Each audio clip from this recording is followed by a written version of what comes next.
Hey everyone, it's Andy from Snow Camp Shop and I'm here with Walter, who's sat to my left.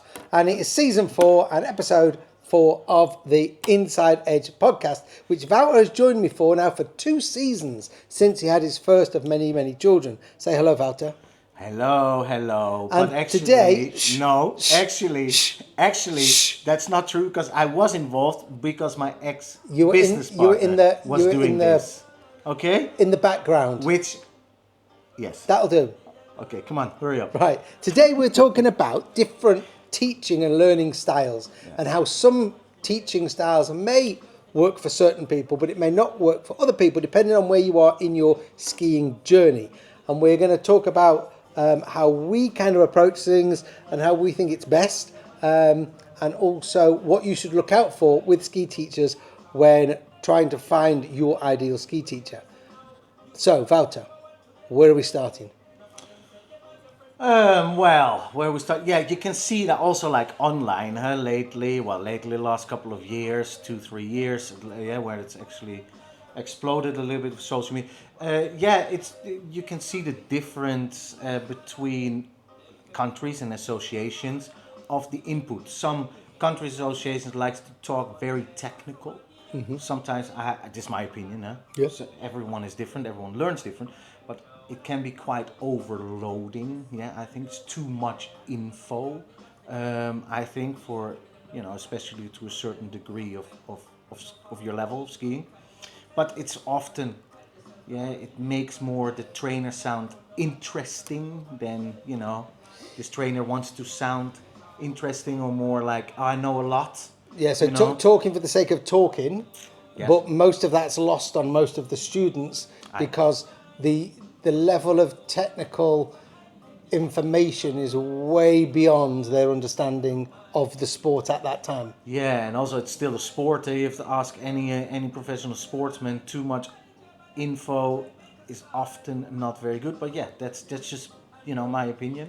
Yeah. And opinion of other people. And you have people, you have countries that don't talk too much and that don't actually give a lot of technical input, or often it's a misconception. And it's just it's basically, you can see really the difference between associations and countries. Okay, so in between the different associations and countries, there are some that favour a high technical explanation, let's say, and then there are others who kind of keep it a little bit more simple. And then there are those that rely more on, let's say, visual demonstrations. And that would be the two opposite ends, I suppose. A very technical explanation versus a nice, clean demonstration. One that tells you everything, one that shows you everything.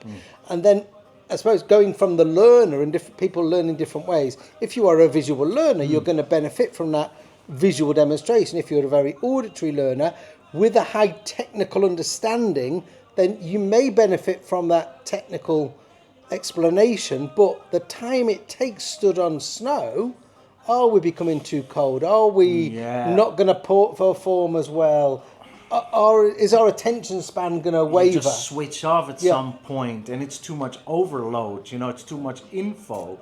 Your brain can only take so much, and then you're not concentrating. Because when you were, let's say, you had your first trainer, I was compared to when I started really, and who actually inspired me, where I learned the most, or who were like fantastic ski, you take those.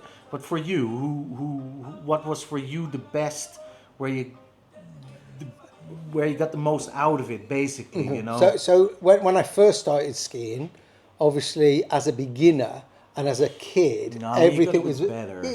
Everything was very basic, and therefore was very short descriptions, only the key things that you needed to do, which obviously if they'd overloaded me at that time, I would have had no idea what I was doing. Moving on then through, and when I came back 14 years ago, there were trainers who liked long-winded descriptions, and there was the trainers that kind of gave you the top 3 elements of what you were about to do. They would show it you, and then they would give you loads of time to learn it, to repeat. Yeah, and for me, I'm very visual. the technical stuff kind of bores me to an extent, even though I now have a very good understanding of it and I can talk technical waffle as well. But I like to think that when I teach, I don't go too long-winded, because I understand that the learner is not going to have a clue what I'm on about. So for me, it was the coaches that kept it short and sweet, and we just did it, and we did it, and we did it, and there was like a correction, or there was a tweak and a correction and a tweak, until you got what it was they were explaining. And then, once you understood it and you could feel it and you could do it, then you could start to learn that Think more about it. technical Correct. bit about, what happens when I'm doing this? Am I rotating at the same time as angulating and all of that waffly words? You know what I mean? Well, I'm just using words. Angulating what? Angulating. Making angles, making shapes. Okay. Making shapes. Okay. And again, that's the best thing. If someone says, we need to perform blah, blah, blah, blah, blah, just make this shape. There we go. So yeah, but for me, visual and repetition with little tiny tweaks, because I'd get overloaded and then just explode. You know? Yeah. I think with the associations, and I think the Americans are very guilty of doing it, but then I think Americans do that in pretty much anything.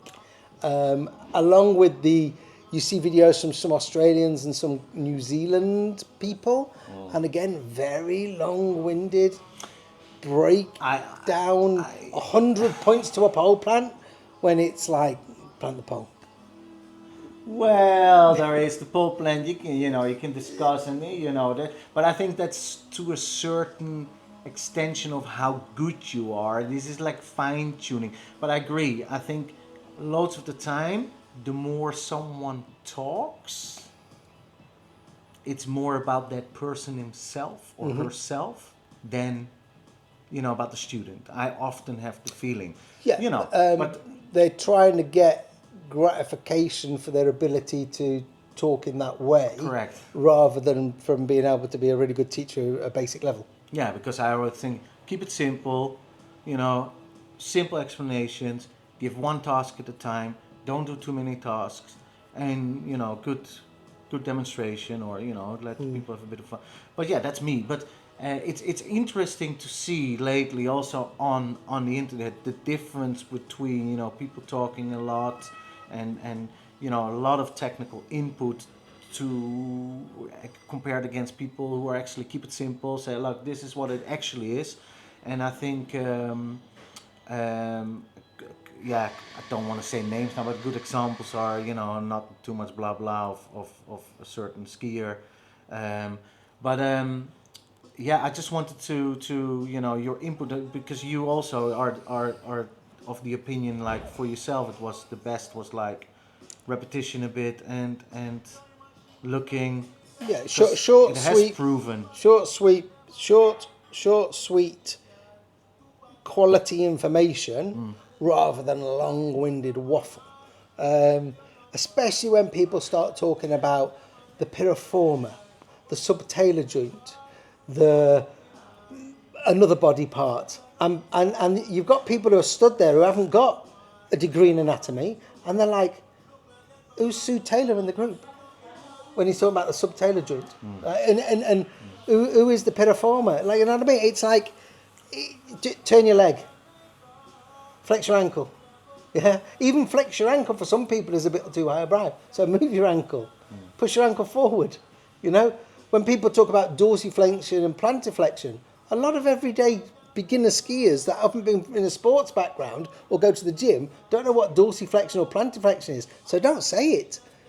Flex your ankle forward or push your knee forward, because then that's your ankle is flexing forward. Straighten your leg, your ankle will open. You don't have to say plantarflexion and dorsiflexion. Obviously, if you are working with an athlete from a sporting background who's coming into skiing, you can use that if that's what he relates to, because that's how he's been coached before. But I would still say at the lower level, keep it as basic as possible. Also, the professionals, they don't relate to stuff like that, and I know that, because they also, it's repetition, it's hours, keep it simple, Yeah. and that's really A GS skier learns to ski GS by skiing GS. yes. Okay, they may do some basic drills for balance and stance, but they learn how to go they through do the a gate. lot of drill. They do a lot of things, But timing gates is what's the valuable thing there. And there is nobody giving them a 15-minute explanation of how to ski the gates before they go through the gates over and over again. It's go. Yes. Go. How did it feel? Okay, do more of that. Go. How did it feel? Not so good. Don't do that. Well, yeah. There's more to, but yeah. It is,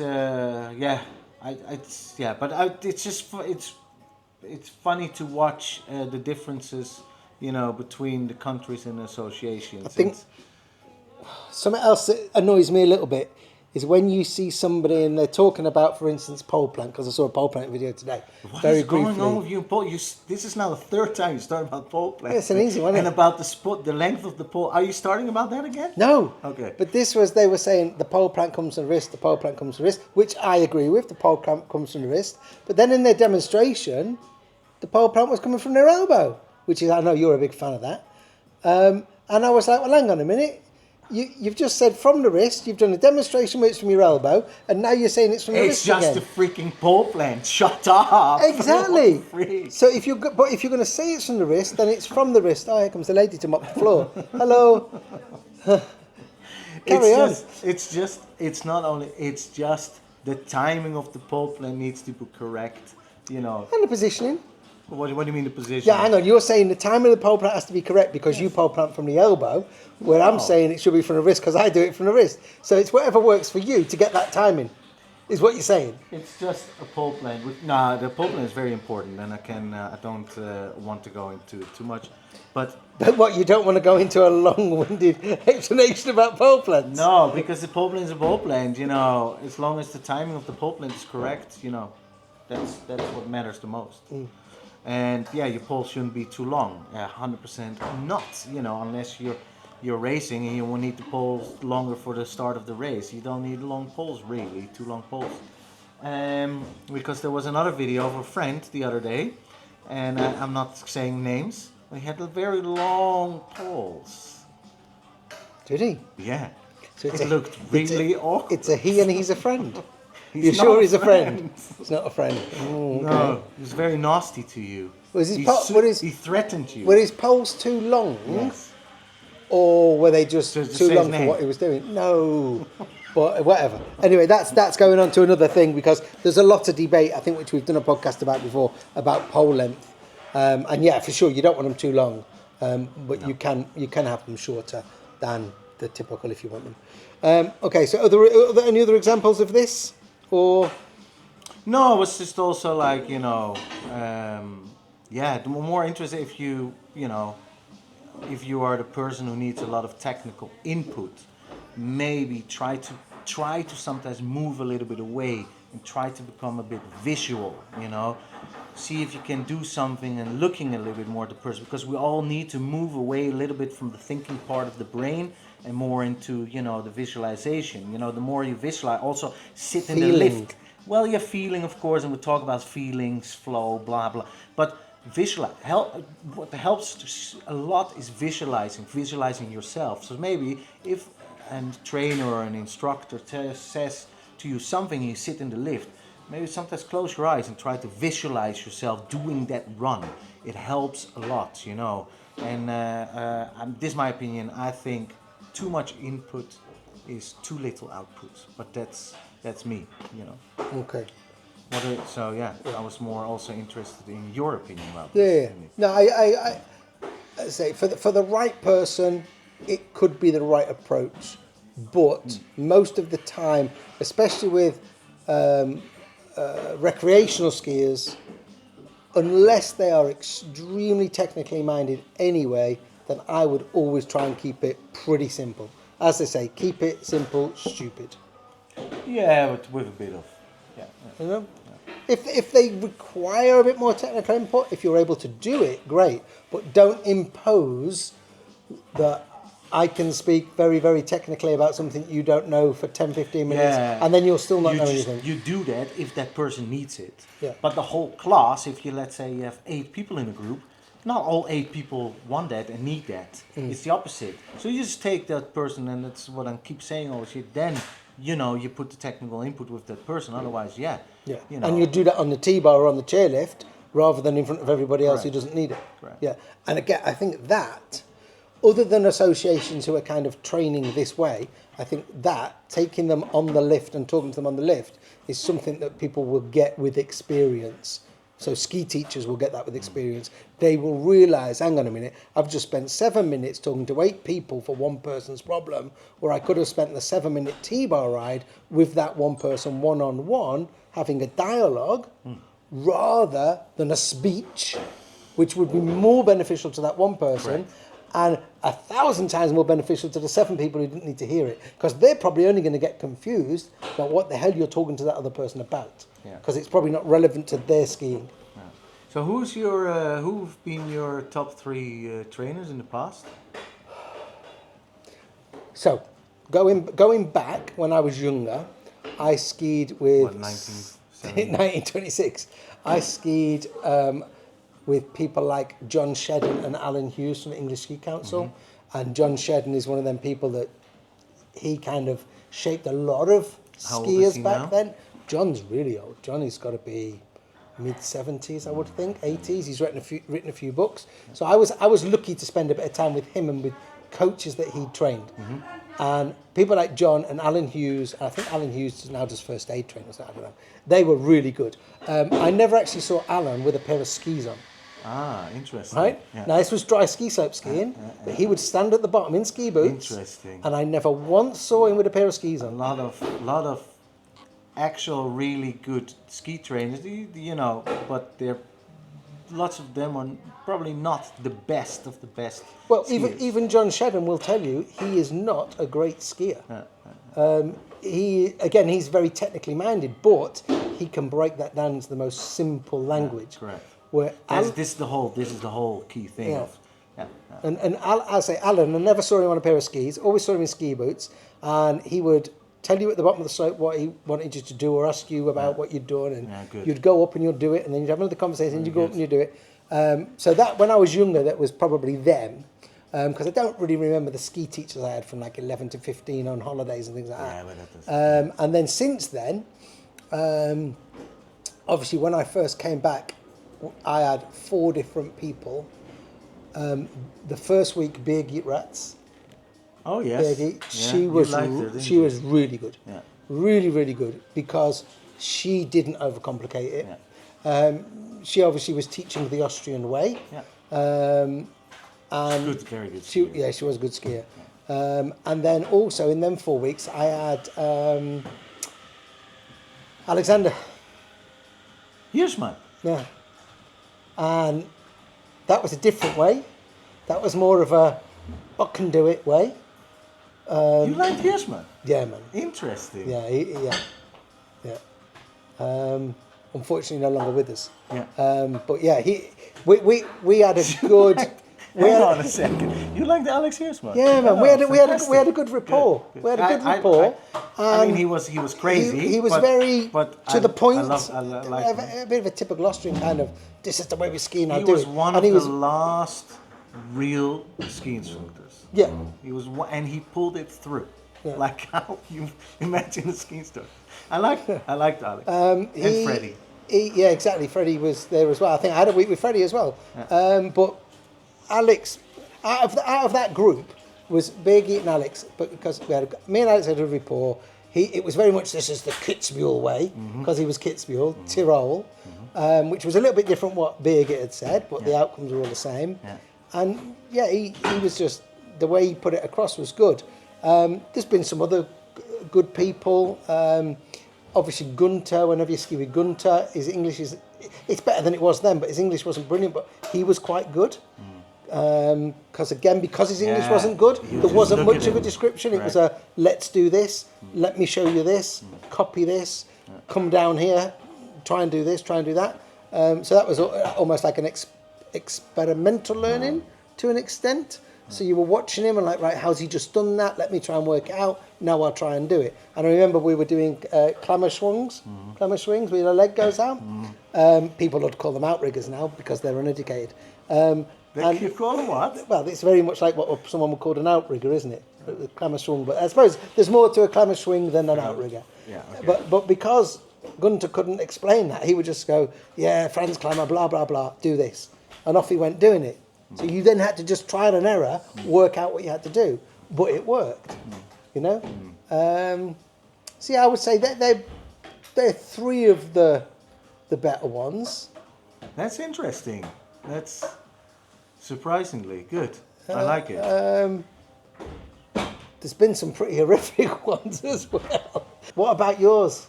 Yours is going to be very Austrian based, isn't it? Tom Kraus. Okay. Yeah. Interesting. Yeah. Tom Kraus. So he was one of your... I've done some training with him, but this is 20. But yeah, Tom Kraus, I really enjoyed. He did some good things for me. Okay. He's good. He's also, you know, he's a sport coach, you Yeah, know, as yeah, well. exactly. So he's got a different approach. Yeah. Yeah. So Tom. Outside of who we've been coached by or skied, well, we probably skied with most of the not all the same people, a fair few of the more recent people. But who would you say are the top three people about at the moment that you would want to go and ski with or kind of get coached from in a so not necessarily go on a course with them, but ski with them and get feedback from them? I would like maybe to just out of interest, because you know you see them on the. I would maybe not from a technical point of view, maybe, but from a psychological point of view, maybe ski with Marcel Hirscher. Just out of what he thinks, just out of that interest, or any World Cup skier really, yeah, would be like quite interesting. Paul Lawrence. Just to have a chit chat, and because Exactly, it's a different yeah. style, And I would, but it's more out of to expand, like, you know, a little bit like what is, you know, really what is the thing, and yeah, maybe Paul Lawrence, Kili Weibel, maybe for sure. They're completely different skiers, and Yeah. Kili Weibel is a bit more like the Austrian a little bit as well, you know. Yeah. And actually, I want to ski with Jens from Stump. with Benny. Fuck off. Definitely not. Jesus Christ. Benny. Sorry, Benny. Benny, yeah.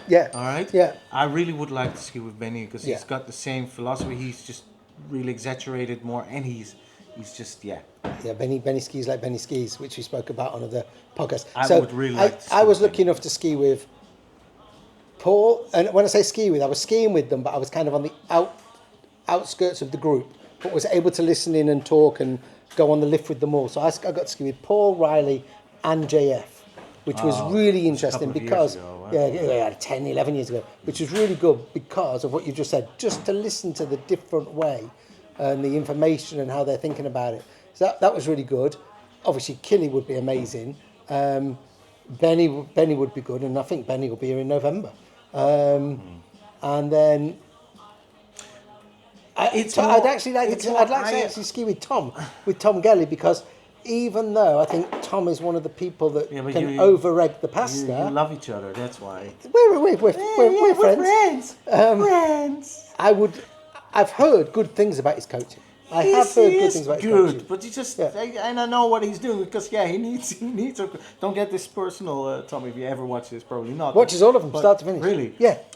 You know, he needs content. Yeah, of course, and he's a course good he needs skier. content. He's a good, Yeah. and I think he's a really good coach. I really do. He's got a different approach. I really, really do. You know, so yeah, definitely. I don't think, and this is the whole thing. What I think is, you just want to spend some time with different people, and you know, so you can pick some little things. And this is, I've been lucky enough in my life to ski with really good skiers and good, you know, also famous skiers. And like, okay, this is good. But I think where what opened my eyes the most is really Professor Zeitman. Go and have a look at that. Just before we end, I think one thing that's quite interesting is Adam, who we were talking about at the beginning. Last year was Adam's first real skiing year, and he skied with me. He skied with Gary. Did a day with me in terrible conditions. Did a camp with Gary in Hintertux. Okay. I think he did a stomp camp. He did a week or more with Steve from, I think it's Snow Sports Sessions in Zermatt, where Jason works. Okay, yeah. He also skied with a couple of these people, right? And he's done a podcast where he'll tell you about his experience with each of them people, and he got something different out of each of us. Correct. So you got one true message from Gary. You got one thing from me. You got one thing, or maybe more than one thing. But he goes through on this podcast the things he got from each of us. And this year he's back to ski with some of them people, and he's going to ski with some newer people. You should as well. ski, and this is what the thing is: just go and ski with many people as you can, and good skiers, because you can take of each skier something. Yeah, take like all the it's good the bits. same with me. You know, I'm fantastic at certain things, not so good maybe that, but you know, you can take certain things away. The same with you or with whatever Gary Tumbas or whatever Ray, what's his name, Riley McClashen and Paul Lawrence. It's and this is the good thing, and I've been I've had the luxury to have that, or the fortune to have that opportunity, because I have skied with also in the Stalin, also before that, and this with some amazing really skiers, and certain things, they're not so good at, but certain things they are fantastic, and you think, and it clicks, and you think, oh, this makes completely sense. Yeah. It's exactly what Adam and you were saying. Yeah.